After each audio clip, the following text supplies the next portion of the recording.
100세 시대를 살아가는데 가장 위협이 되는 질병 5가지를 꼽으라면 암과 심장질환, 당뇨와 관절염, 치매를 말할 수 있습니다. 이들 질병에는 한 가지 공통점이 있습니다. 모두 만성염증과 관련이 있다는 것이지요. 모든 질병의 시작은 염증입니다. 그 중에서도 우리를 오래 괴롭히고 못살게 구는 건 만성염증입니다. 최근에는 검색만 하면 수만 가지의 염증자가 치료 방법들이 쏟아집니다. 그러다 보니 잘못된 정보들이 어느새 진짜가 되어 아픈 사람들을 유혹하고 지갑을 열게 하는 경우를 많이 봤습니다. 정보의 홍수 속에서 내게 맞는 정보를 가려내지 못하면 문제는 실타래처럼 점점 더 복잡해질 수밖에 없습니다. 만성염증은 또 다른 만성염증을 낳습니다. 평소 불필요한 염증이 생기지 않게 좋은 습관을 들이거나 발생한 염증이 오래가지 않도록 관리만 잘해도 여러 질환을 두루두루 예방할 수 있습니다. 염증은 원래 우리 몸이 상처를 치유하기 위한 복구 과정입니다. 하지만 염증이 자꾸 반복되어 만성이 되어버리면 그 과정에서 DNA가 손상되고 이로 인해 세포가 무한 증식해 암과 같은 대형 질환이 발생할 수밖에 없습니다. 지금도 우리 몸속에서는 각종 독소, 스트레스, 잘못된 식습관 등으로 생긴 크고 작은 염증 반응들이 계속되고 있습니다. 만성염증을 얕잡아 보지 마세요. 만성염증은 모든 질환의 씨앗이 되기 때문입니다. 오늘 소개해드릴 책은 병 없이 오래 사는 사람들의 비밀, 염증 해방입니다. 염증의 비밀, 염증이 조금 있네요. 염증 때문에 그렇습니다. 여러분이 병원에 갔을 때 가장 자주 듣는 말 아닌가요? 바꿔 말하면 수많은 현대인이 겪고 있는 건강 문제의 핵심이 곧 염증이라는 것입니다. 염증은 비염부터 식도염, 위염, 피부염, 관절염, 자가면역질환, 암 등 정말 다양한 모습으로 우리 몸에 나타나고 있기 때문에 염증으로부터 자유로운 사람은 거의 없다고 여겨질 정도입니다. 그렇다면 염증이 무엇인지 알고 이에 어떻게 대처해야 할지, 해결 방법은 있는지 한 번쯤 고민해봐야 하지 않을까요? 염증 때문에 그렇습니다를 바꿔 말하면 당신의 몸속 어딘가에 불이 나서 아픈 겁니다라는 뜻이 됩니다. 증상을 살펴보면 실제로도 그렇습니다. 염증이 생긴 부위는 불이 난 것처럼 빨갛게 충혈되며 붓고 아프고 뜨겁게 달아오르기까지 합니다. 피부염, 결막염, 식도염 등으로 불리는 이름은 다 다르지만 이들은 모두 염증입니다. 몸속에 염증이라는 불이 나는 것은 전쟁이 일어났기 때문입니다. 우리 몸은 세균, 바이러스, 이물질 등 몸에 해로운 것으로부터 스스로를 지키기 위해 매일 크고 작은 전쟁을 치릅니다. 염증과 장 건강, 면역을 조절하기 위해 개발된 약이나 영양제는 아직 없습니다. 대신 다른 방법이 있지요. 몸속 미생물을 관리하는 것입니다. 인체에 서식하는 모든 미생물의 유전체를 총칭해 마이크로바이옴이라고 합니다. 사람의 세포수를 30조 개라 추정했을 때 미생물의 수는 그보다 더 많은 38조 개, 장내 미생물의 총무게는 약 200g이라고 합니다. 지난 10여 년간 6만 건이 넘는 논문을 통해 이 인간의 다양한 질병이 마이크로바이옴과 관련되어 있다는 사실이 밝혀진 바 있습니다. 그리고 또 한 가지 놀라운 사실이 있습니다. 바로 이들이 면역 조절자의 역할을 한다는 것입니다.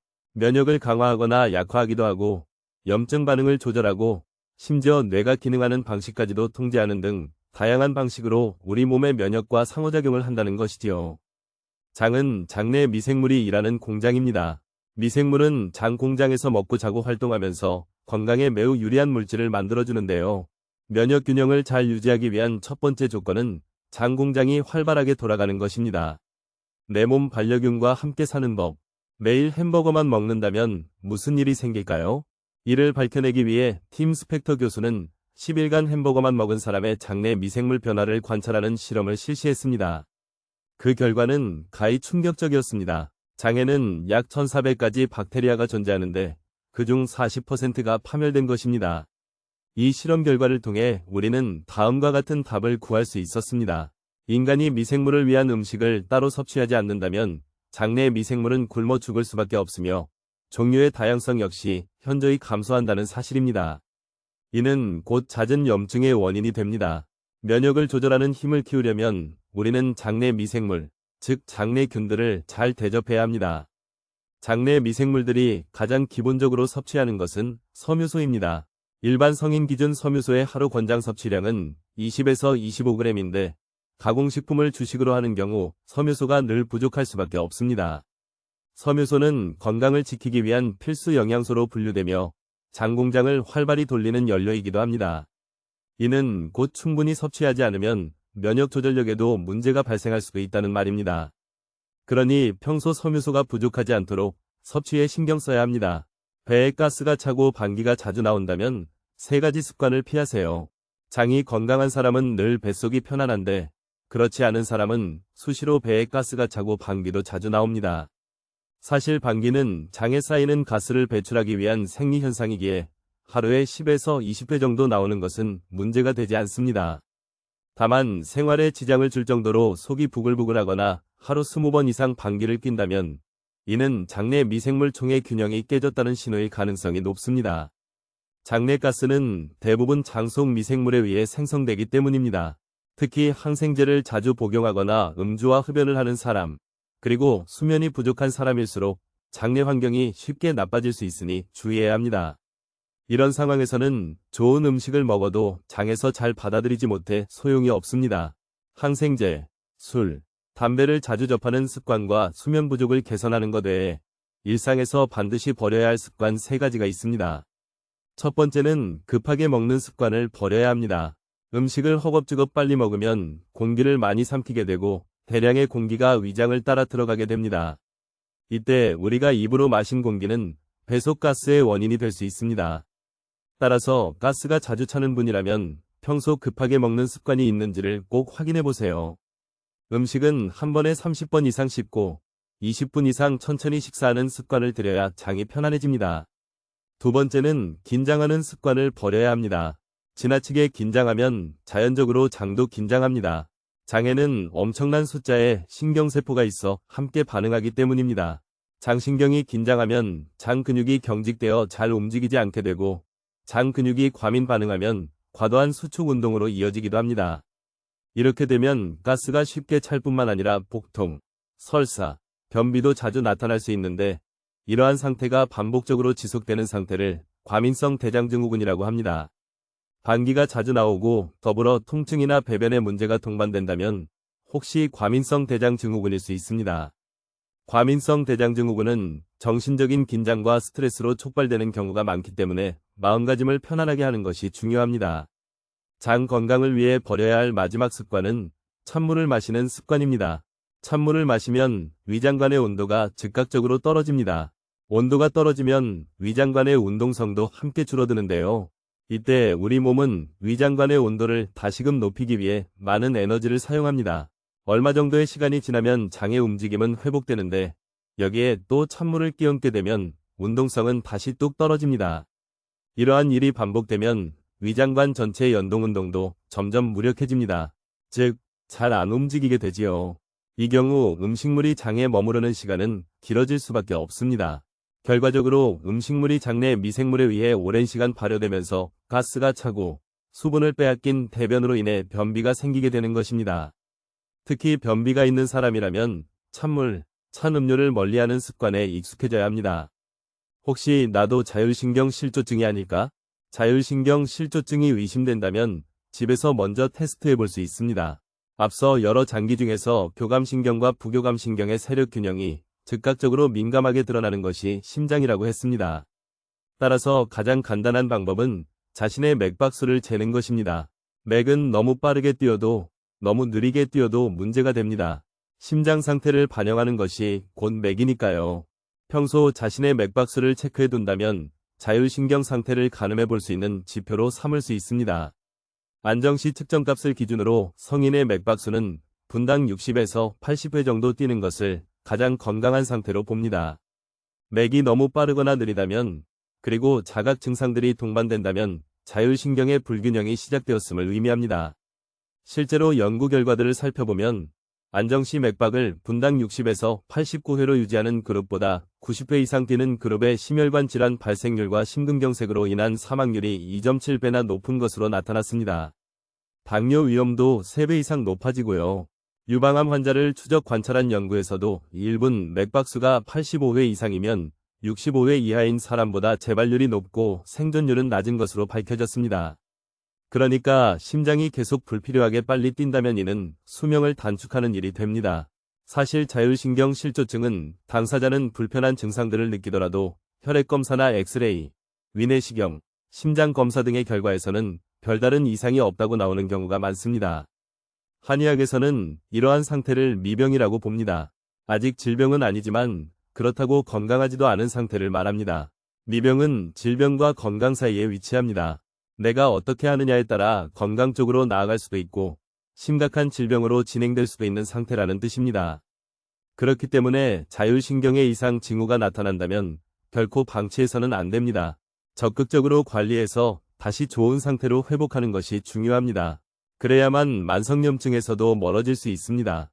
하루 1분 꿀벌 호흡이죠. 시시각각 발생하는 자율신경의 불협화음을 튜닝해서 만성염증을 다스리는 데 도움이 되는 가장 쉽고 강력한 도구는 바로 호흡입니다. 혈압이나 맥박, 체온, 장운동은 내가 조절할 방법이 없지만 호흡만은 조절이 가능합니다. 호흡하기는 어렵고 특별한 것이 아니라 내가 숨을 쉬고 있다는 것을 알아차리는 것에서부터 시작합니다. 밖에서 일어나는 여러 일들이나 스트레스, 걱정, 불안 속에서 떠돌고 있던 내 의식을 꺼내 호흡에 두면 들숨, 날숨의 감각을 느낄 수 있습니다. 이것이 호흡하기의 시작입니다. 호흡만 제대로 해도 무너진 자율신경을 단 1분 만에 회복할 수 있습니다. 호흡법은 매우 다양한데 그 중에서도 스트레스로 폭주할 때 활용하기 좋은 꿀벌 호흡법을 소개합니다. 꿀벌 호흡법 따라하기. 앉거나 누운 상태에서 편안한 자세를 취한다. 평소대로 자연 호흡을 몇 번 들이쉬고 내뱉는다. 입을 다문 상태에서 코로 숨을 마신다. 흠이라는 소리를 내면서 숨을 천천히 내쉰다. 소리가 사그라들 때까지 진행한다. 5회 반복한 뒤 평소의 자연 호흡으로 돌아와 들숨과 날숨을 편안하게 느껴본다. 초보자라면 처음에는 호흡을 느끼는 것조차 어렵게 느껴질 수 있습니다. 이럴 때 한 손은 가슴, 다른 한 손은 배에 얹고 들숨과 날숨을 천천히 느껴보길 바랍니다. 코로 숨을 마시면 배가 볼록해지고 흠소리와 함께 숨을 뱉으면 배가 홀쭉해지는 걸 느낄 수 있습니다. 들이마시는 숨보다 내쉬는 숨을 더 오래 유지하면 이완작용이 증가되어 효과가 더 좋습니다. 꿀벌 호흡은 소리를 내면서 숨을 뱉으면 애쓰지 않아도 자연스럽게 숨이 길어지고 스트레스나 어지러운 마음을 진정시키는 데 효과가 있습니다. 뱃살은 만성염증 그 자체. 뱃살은 질병의 상징입니다. 전체적으로 살이 찌면서 배가 나오는 사람도 있지만 팔다리는 가는데 유독 배만 볼록 나와서 고민인 사람도 많습니다. 뱃살은 왜 찌는 것이고 왜 나쁘다는 걸까요? 뱃살, 즉 복부 비만은 복부 안쪽 내장기관 주변에 내장지방이 쌓이는 것인데 이 내장지방이 범인입니다. 내장지방은 고지혈증을 유발하고 나쁜 콜레스테롤 수치를 증가시킵니다. 또한 췌장에서 분비한 인슐린 호르몬을 조직세포에서 밀어내기도 합니다. 이 때문에 인슐린은 있는데 작동하지 못하는 인슐린 저항성을 생기게 해 당뇨를 발생시키는데 큰 몫을 합니다. 여기까지만 해도 큰일인데 이보다 더 충격적인 사실이 하나 더 있습니다. 내장지방의 세포에서 아디포카인이라는 염증 물질을 분비한다는 것입니다. 그래서 뱃살을 계속 달고 있으면 만성염증 상태에 빠지게 됩니다. 다시 말해 뱃살은 만성염증 그 자체입니다. 만성염증은 혈관을 공격하는 성질이 있어서 혈관벽에 상처를 내고 혈액을 탁하게 해서 소위 피떡이라고 말하는 혈전을 생기게 합니다. 면역계를 교란시키고 암 발병률을 높입니다. 또 유사 호르몬처럼 작용하는 각종 환경 독소는 지방에 친화적이기 때문에 몸 안에 들어오면 바로 이 내장지방에 차곡차곡 쌓입니다. 결국 뱃살은 호르몬 교란을 초래하여 생식 기능을 떨어뜨리고 자궁에 혹이 생기게 하여 자궁근종 같은 질환의 원인이 되기도 합니다. 지금 당장 배를 꼬집어 보세요. 복부에는 두 개의 서로 다른 지방이 쌓여 있는데요. 피부 껍질 바로 밑에 피하지방, 그 밑에 근육층을 지나 복강 내로 들어가면 내장 사이사이에 내장지방이 자리 잡고 있습니다.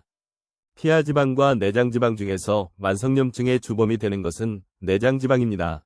그렇기 때문에 내 뱃살에 어느 지방이 더 많이 쌓여 있는지를 확인해 보는 것이 좋습니다.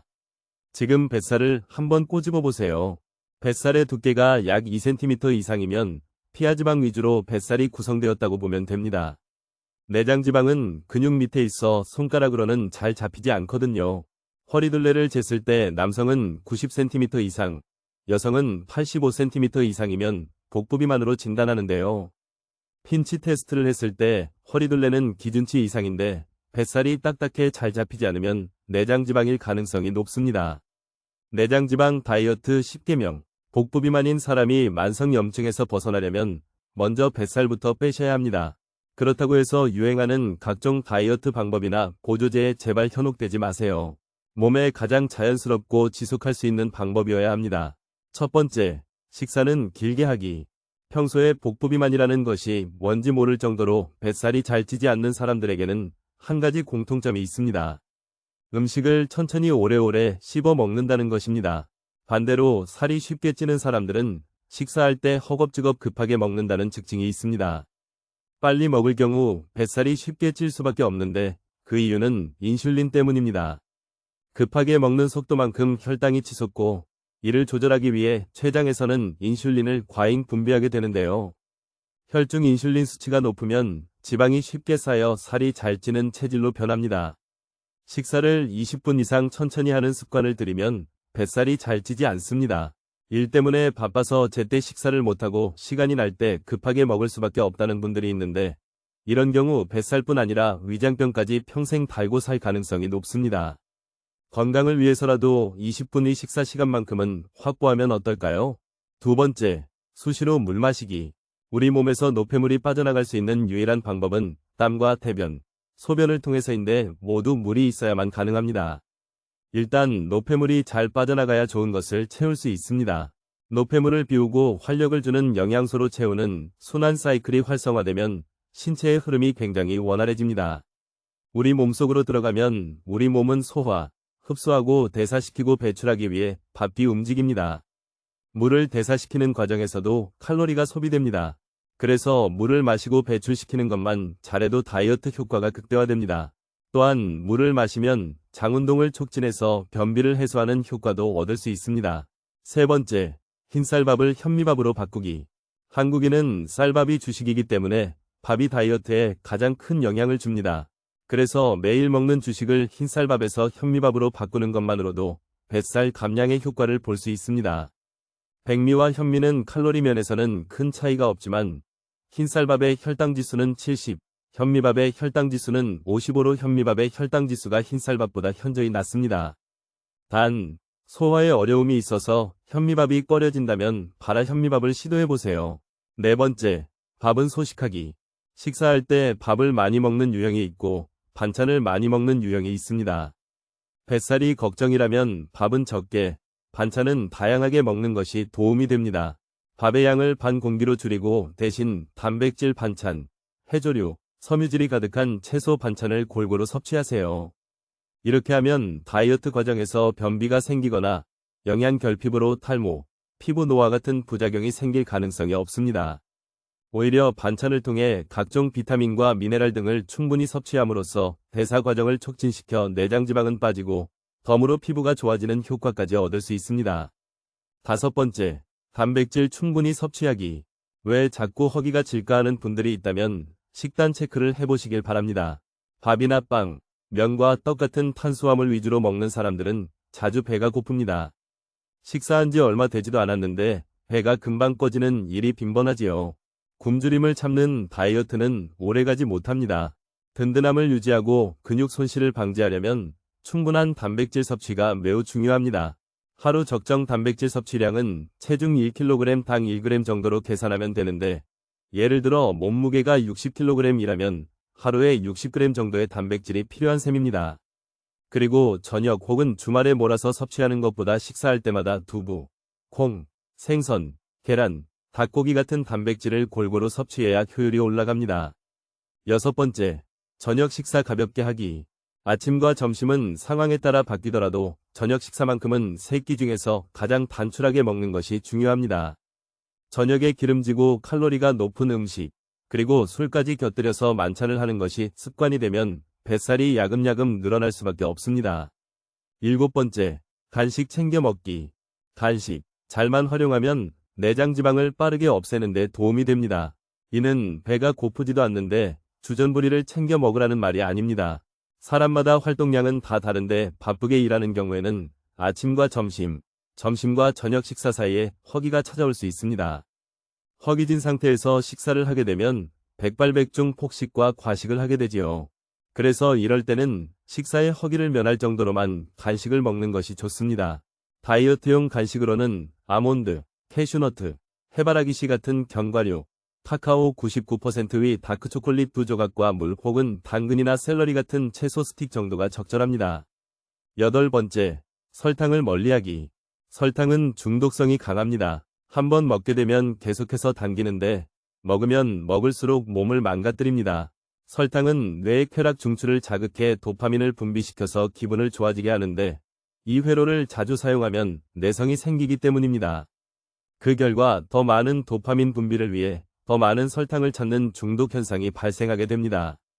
또 설탕은 혈당이 치솟는 혈당 스파이크를 일으켜 인슐린 분비를 증가시키는데 혈액 속에 인슐린이 많으면 조금만 먹어도 살이 찝니다. 정제당, 액상과당, 옥수수 시럽 같은 첨가당은 내장 지방을 쌓이게 하고 염증을 일으키는 주원인이 됩니다.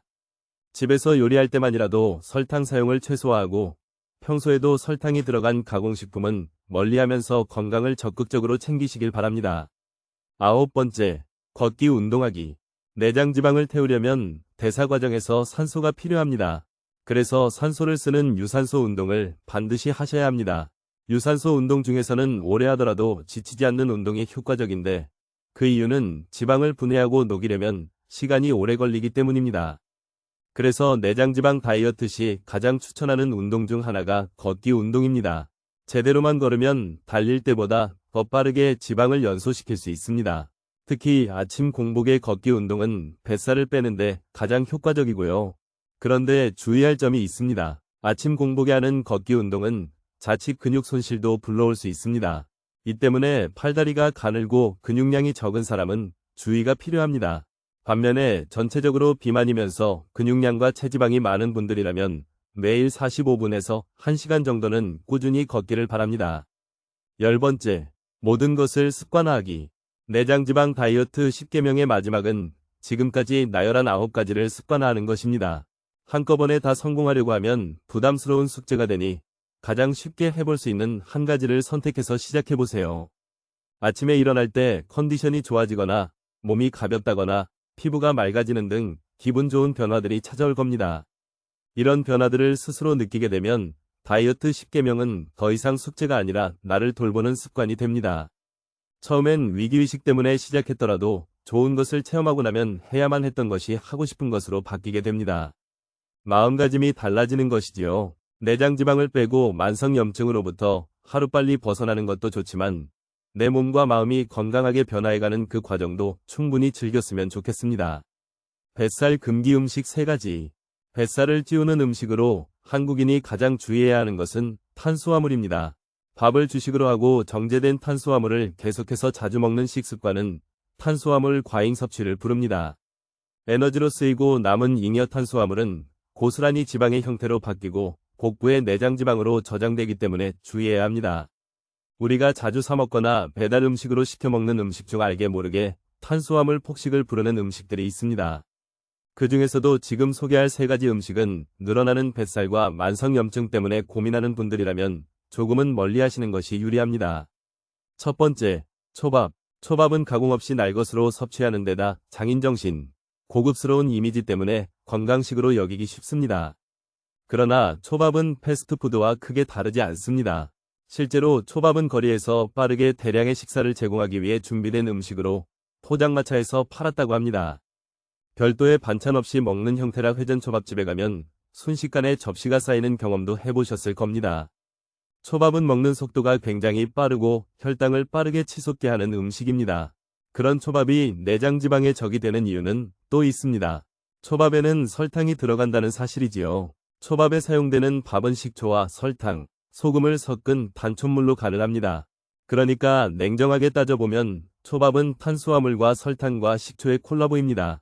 게다가 양도 적지 않습니다. 밥 한 공기를 약 200g으로 보는데 초밥 10개만 먹어도 약 250g이니 밥 한 공기를 훌쩍 웃도는 양이 됩니다. 그럼에도 불구하고 초밥은 참 맛있습니다.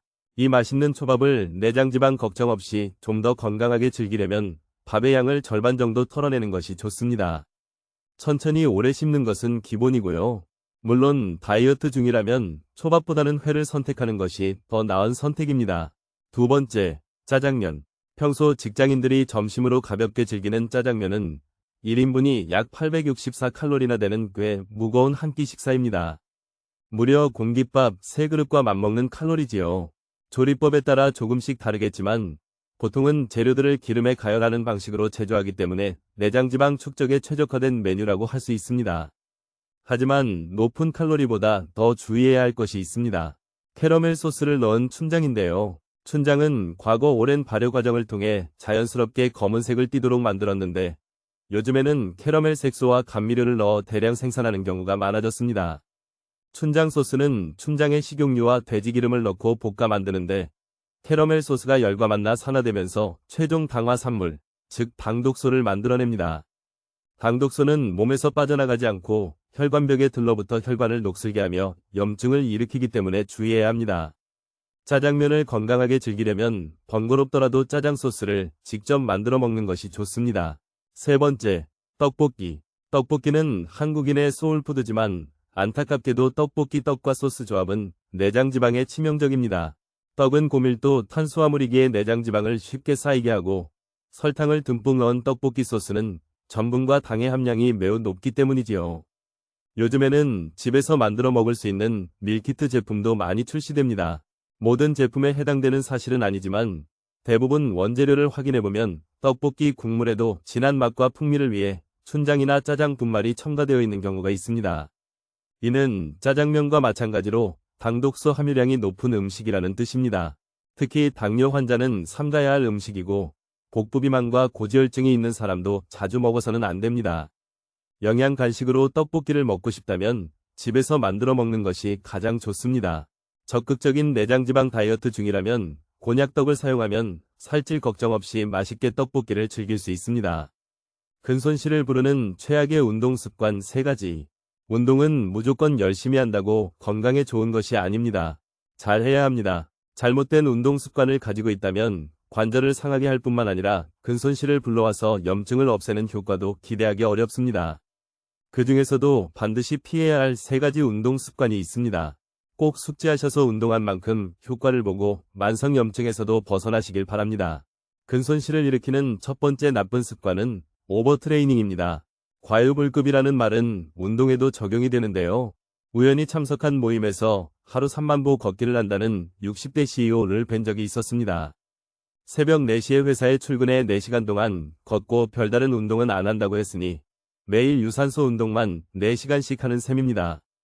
겉으로는 배도 나오지 않았고 건강해 보이는 듯했지만 팔다리는 가늘고 근육량 또한 많이 부족해 보였습니다. 이는 오버트레이닝의 전형적인 예입니다. 이분처럼 요즘 걷기 운동 열풍이 불면서 과하게 걷는 분들이 많아졌습니다. 앞서 소개했듯이 걷기 운동은 반드시 해야만 하는 대표적인 유산소 운동이지만 과하게 하거나 특히 아침 공복에 오버트레이닝을 하면 아까운 근육이 빠져나가게 됩니다. 칼로리가 부족하면 운동을 하는 과정에서 근육에 저장되어 있는 단백질을 에너지원으로 꺼내 쓰기 때문입니다. 과한 유산소 운동을 줄이고 반드시 근력 운동을 병행해야 합니다. 두 번째 나쁜 습관은 부실한 수면입니다. 2010년 시카고 대학교에서 한 가지 실험을 했는데요. 참여자들을 2그룹으로 나눠 2주간 저칼로리 식사를 하게 하면서 한 그룹은 8.5시간, 다른 그룹은 5.5시간의 수면 시간을 취하도록 했습니다. 그 결과 8.5시간의 수면으로 숙면을 취한 그룹은 2주간 평균 체지방이 1.4kg, 근육량은 1.5kg 감소했습니다.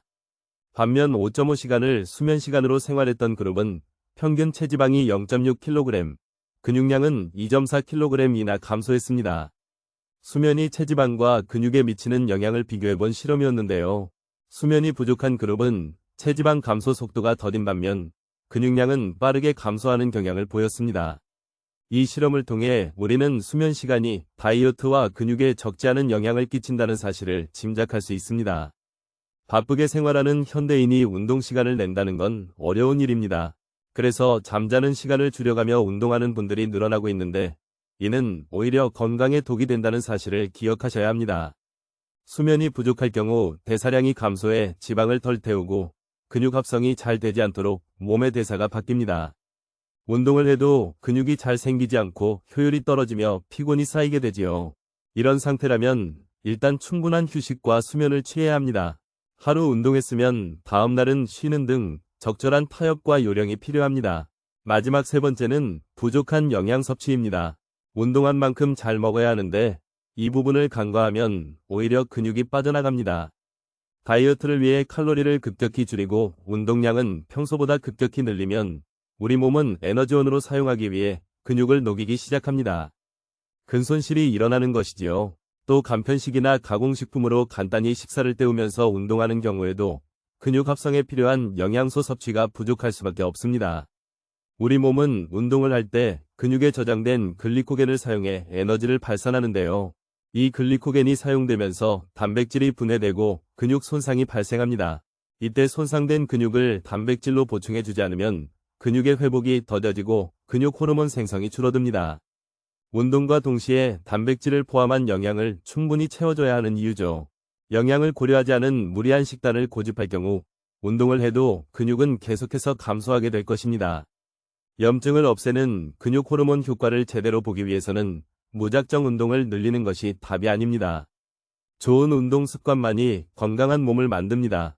염증과 생활습관, 염증의 주범 백색가루. 만성염증은 바이러스나 세균 같은 외부 침입자를 통해서만 생기는 것이 아닙니다.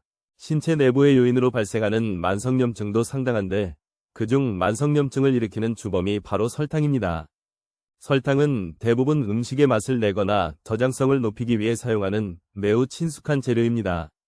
그런데 과도한 설탕 섭취는 건강에 큰 문제가 됩니다. 단순히 치아를 썩게 하는 데서 그치는 것이 아니라 염증이 잘 생기는 체내 환경을 만드는 역할을 합니다. 이를 판단하기 위해 스위스 취리히 대학교 내분비내과 교실에서는 29명이 건강한 남성에게 매일 설탕이 첨가된 음료를 마시게 했습니다. 그리고 3주 후 혈액 검사를 해보니 모든 사람의 염증 지표가 상승하였으며 체중, 공복 혈당, LDL 콜레스테롤까지 증가하는 모습을 보였습니다. 비만인을 대상으로 한 연구에서도 같은 결과가 나왔습니다. 6개월간 설탕 첨가 음료를 섭취한 그룹은 염증 수치와 통풍을 유발하는 요산 수치가 증가했고 설탕이 없는 음료를 마신 그룹의 요산 수치는 증가하지 않은 것을 확인할 수 있었습니다. 세계보건기구가 권장하는 1일 당류 섭취량은 25g입니다. 이를 각설탕으로 환산하면 8개 분량인데 콜라 한 캔에는 각설탕 10개가 들어있다고 보면 됩니다. 가공식품을 자주 먹는 사람이라면 매일 권장 섭취량을 훌쩍 넘기기 일쑤일 것입니다. 실제 한국인의 평균 1일 당류 섭취량은 60에서 70g 수준이라 기준치를 훨씬 웃돌고 있지요. 설탕뿐만이 아닙니다. 단맛을 먹으면 느껴지는 쾌감 때문에 뇌가 보상 기전으로 더 찾게 됩니다. 그래서 최대한 섭취를 자제하거나 횟수를 줄이는 노력을 기울여야 합니다. 뇌신경을 갉아먹는 당독소. 최종당 화산물이라고 하는 당독소는 단백질이 설탕 같은 당류와 반응할 때 생성되는 변성 단백질입니다. 몸 안에 떠돌아다니는 당분이 많을 때 단백질과 반응하여 자체 생산되기도 하고 당독소가 많은 음식을 통해 몸속으로 들어오기도 하지요. 당독소는 한번 생성되고 나면 비가역적이라 시간이 지나도 분해되지 않고 계속 쌓입니다. 당독소가 혈관에 쌓이면 혈관 내피세포의 염증을 일으켜 동맥경화를 유발합니다. 뇌신경에 축적되면 신경독성을 일으켜 파킨슨 질환이나 알츠하이머, 치매 같은 퇴행성 질환을 촉진시킵니다. 피부에 축적되면 피부세포의 염증 반응을 촉진해 주름살을 늘리고 노화를 앞당깁니다. 특히 당뇨 환자라면 더 조심해야 합니다. 당화혈색소는 당독소 중 하나인데 이 수치가 너무 높으면 눈과 콩팥에 만성염증을 일으켜 당뇨 합병증을 유발하기 때문입니다. 그 밖에도 당독소가 끼치는 해악은 셀 수 없이 많은데 그 중에서도 가장 치명적인 것은 뇌신경의 만성염증을 초래하여 서서히 죽어가게 한다는 것입니다. 뇌신경은 단백질로 이루어져 있고 시르투인이라는 효소가 분포되어 스스로를 보호하는데요. 시르투인의 활동성이 떨어지면 치매 뇌를 만드는 단백질 축적의 양이 증가하기 시작합니다. 당독소는 치매를 앞당깁니다. 치매를 부르는 음식에는 반드시 당독소가 있다. 뇌신경의 염증을 부르는 당독소를 줄이려면 가장 먼저 설탕을 비롯한 당 섭취를 자제해야 합니다. 혈액 속에 잉여당이 많이 떠돌아다니면 체내에서 만들어지는 내인성 당독소가 증가하기 때문이지요. 동시에 음식을 통해 직접적으로 섭취하는 외인성 당독소를 줄이는 것도 중요합니다. 당독소가 가장 많이 측정되는 음식은 고온에서 직화로 가열한 육류입니다. 단백질은 열에 가장 취약하기 때문에 고온에서 가열하면 그 구조가 쉽게 변성되고 그로 인해 당독소 함유량이 급격히 상승합니다.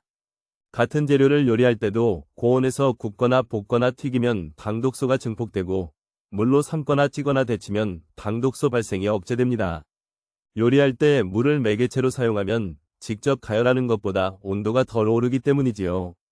총 500개의 식품에 대한 최종 당화 산물과 당독소 함유량을 조사한 자료를 참고하면 당독소 함유량 1위는 직화구이로 만든 닭다리의 껍질입니다. 2위는 베이컨이고 3위는 물에 삶은 소시지입니다. 당독소 함유량이 높은 상위 10위에 드는 음식들은 모두 동물성 식품을 고온에서 가열한 것과 가공 처리 과정을 거친 육가공품입니다. 당독소를 줄이는 6가지 식습관. 혈당이 높은 사람, 콩팥 기능이 떨어진 사람, 지방이 많은 사람, 그리고 나이가 많으면 많을수록 인체에서 내인성 당독소가 쉽게 쌓이는 환경이 조성됩니다. 이 때문에 우리가 음식으로 섭취하는 외인성 당독소만이라도 최대한 줄이기 위해 노력해야 하는 것이지요. 지금 소개하는 당독소를 줄이는 6가지 식습관을 생활 속에서 실천해 보시길 바랍니다. 식습관 첫 번째, 생선, 콩, 과일, 채소, 통곡물 섭취를 늘리고 육류, 마가린, 버터, 고지방 식품, 가공식품 섭취를 줄여보세요.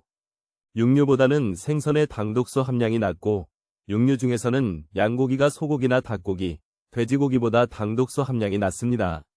육류에 비해 탄수화물류는 당독소가 낮은 편인데 그 자체에 항산화 성분과 비타민이 함유되어 있어 조리 시에 당독소 생성을 억제하기 때문입니다. 그렇지만 탄수화물을 가공한 정제 탄수화물은 별도의 조리 없이 그 자체만으로도 혈당을 올리기 때문에 통곡물로 대체하는 것이 좋습니다. 식습관 두 번째, 육류를 섭취한다면 수육이나 보쌈 위주로 드셔보세요. 같은 식품이라도 조리 방법에 따라 당독소 함량을 대폭 낮출 수 있습니다. 소고기나 닭고기를 찌거나 삶아서 조리하면 불판에 구울 때보다 당독소 함량이 최대 6배까지 낮아집니다. 구운 고기를 좋아한다면 먹는 횟수를 줄이고 소분과 함께 비교적 낮은 온도에서 삶거나 찌거나 데치거나 끓이는 조리법으로 요리해 드시길 권합니다. 식습관 세 번째, 육류를 조리하기 전에는 산도가 낮은 레몬이나 키위, 식초 등을 활용해 전처리해보세요.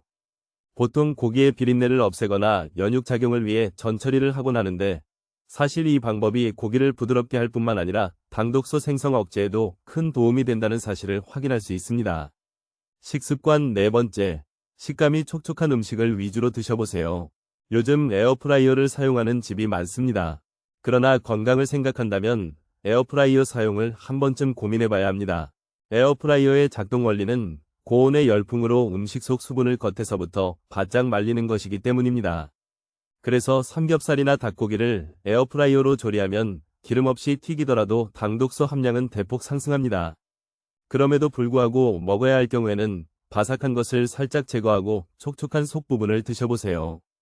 겉부분에 당독소가 집중적으로 모여있기 때문에 이 부분을 제거한다면 당독소 섭취량을 줄일 수 있습니다. 구운 식빵도 마찬가지입니다. 갈색이 도는 바삭한 껍질에는 당독소가 많으니 안쪽 촉촉한 부분 위주로 드시는 것이 좋습니다. 식습관 다섯 번째, 간장은 전통간장이나 양조간장을 사용해보세요.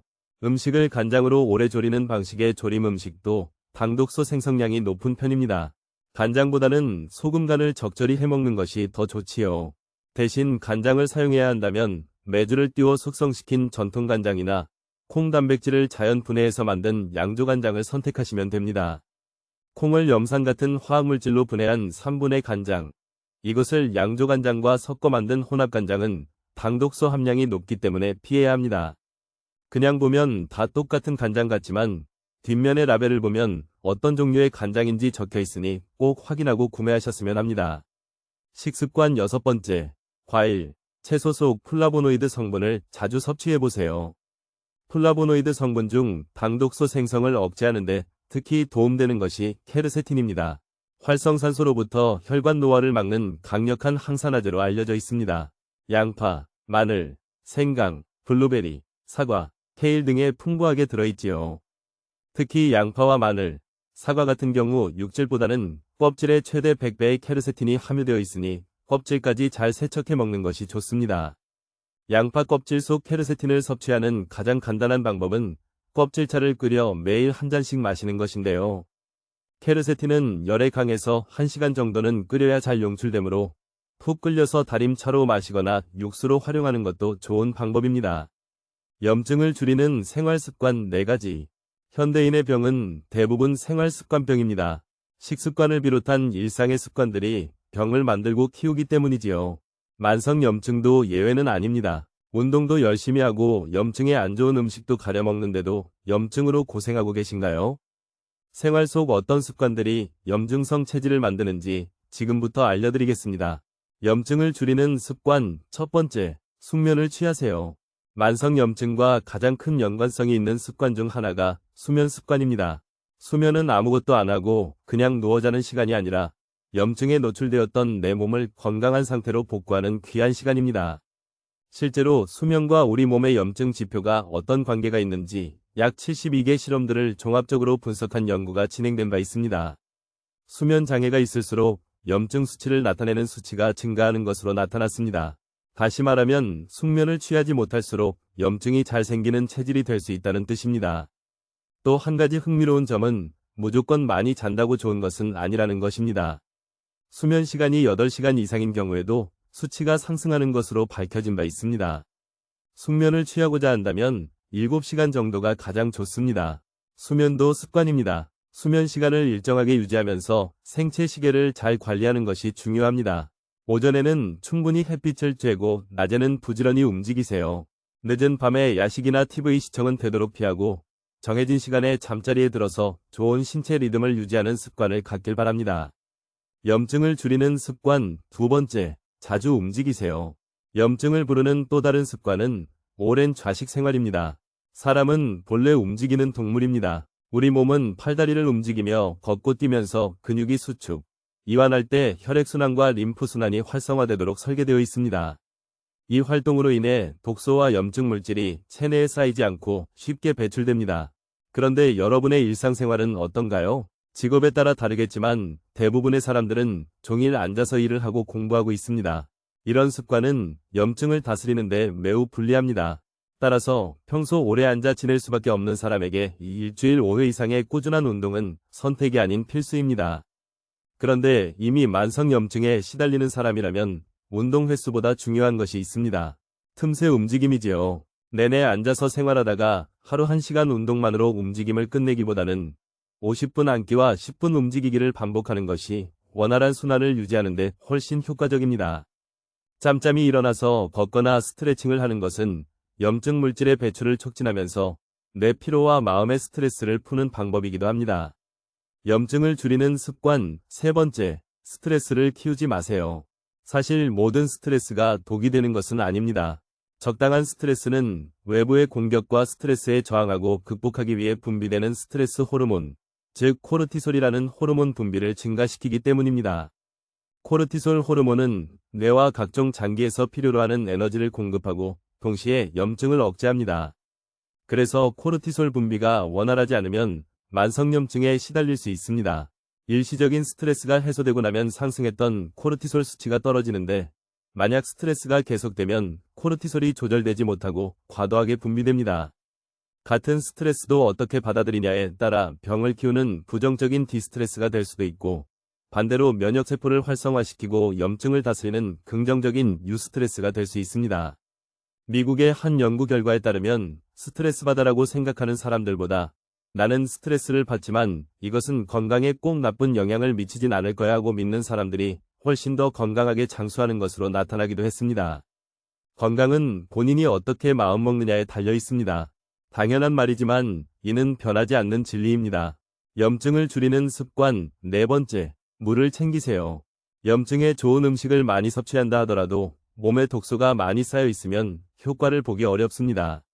식품 속 각종 첨가물부터 미세먼지, 샴푸나 화장품에 있는 화학성분뿐만 아니라 스트레스로 생긴 활성산소, 운동을 한 후 생긴 젖산까지 체내에 축적되면 될수록 통증과 염증, 알레르기 질환에 쉽게 노출될 수 있습니다. 이렇게 매일 쌓이는 독소를 우리 몸은 어떠한 방법으로 처리할까요? 대부분은 물을 통해서 씻어냅니다. 대변, 소변, 땀을 통한 독소 배출은 모두 물을 통해서 이루어지거든요. 그래서 수분이 부족한 탈수 상태에 놓이면 염증이 잘 생길 수밖에 없습니다. 체내 수분량은 영유아 때는 80% 정도였다가 성인이 되면 70%, 노년기로 접어들면 60%까지도 감소합니다. 그만큼 염증 배출이 어려운 몸으로 바뀝니다. 탈수 상태에 놓이면 혈액의 점도가 올라가고 끈끈해져 혈액순환 장애가 발생합니다. 또 뇌를 순환하는 수분이 부족해지면 뇌 조직에 노폐물 배출이 안 돼요. 신경 조직에 염증이 잘 생깁니다. 그만큼 수분은 염증과 때려야 뗄 수 없는 관계에 놓여 있습니다. 효과가 입증된 4가지 항염증 음식. 100세 시대를 살아가는데 가장 위협이 되는 질병 5가지를 꼽으면 암과 심장질환, 당뇨, 관절염, 그리고 치매가 있습니다. 100세 시대의 5대 질환이지요. 각기 다른 질환 같지만 공통점이 있는데 바로 만성염증과 관련이 있다는 것입니다.